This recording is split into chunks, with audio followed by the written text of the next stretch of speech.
এদিকে নওগাঁর বরেন্দ্র জনপদে জেঁকে বসেছে তীব্র শীত।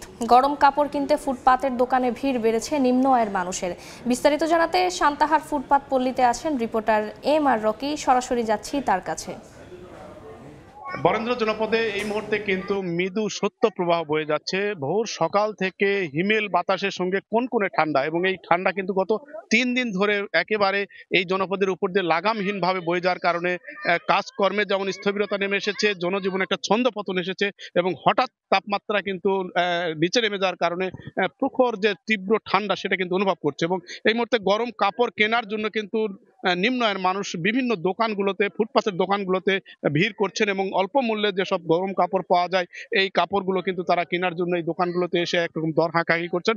তবে গেল এক সপ্তাহের এই তাপমাত্রা কিন্তু 15-16 ঘরের থেকে বর্তমানে কিন্তু 10-12 ঘরে আজকে স্থানীয় আবহাওয়া অফিস 13 ডিগ্রি সেলসিয়াস তাপমাত্রা রেকর্ড করেছে। কিন্তু বাতাসের আর্দ্রতা বেশি থাকার কারণে কিন্তু যে হিম বাতাস, সেই সঙ্গে কিন্তু ঘন কুয়াশা, এই কুয়াশায় পুরো পথঘাট কিন্তু এই মুহূর্তে অনেকটাই আচ্ছাদিত রয়েছে, এবং জনজীবন কিন্তু কিছুটা স্থবিরতা নেমে এসেছে। কাজকর্ম করতে পারছে না। সকালে যারা কাজের সন্ধানে বের হচ্ছে তারা কিন্তু অনেকটাই এই তীব্র ঠান্ডার কারণে কাজকর্মে তাদের একটা ছন্দপতন আসছে। এবং আমরা এই মুহূর্তে রয়েছি সান্তাহারের ফুটপাতের স্পটে। ফুটপাতে এই মুহূর্তে আসলে গরম কাপড়, বিশেষ করে গরম কাপড় যারা নিম্ন আয়ের মানুষ, তাদের আসলে এই শীত থেকে নিবারণের জন্য কিন্তু অল্প মূল্যের এই দোকানগুলোতে তারা মানে দর হাঁকাহাঁকি করছেন, কেনার জন্য চেষ্টা করছেন।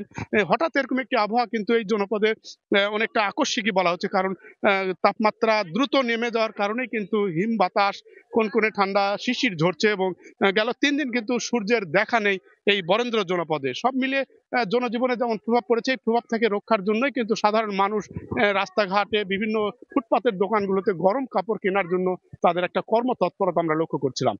এই ছিল সার্বিক এই জনপদে শীতের খবর, গরম কাপড় কেনার একটি সার্বিক চিত্র। সরাসরি যুক্ত ছিলাম নওগাঁ থেকে।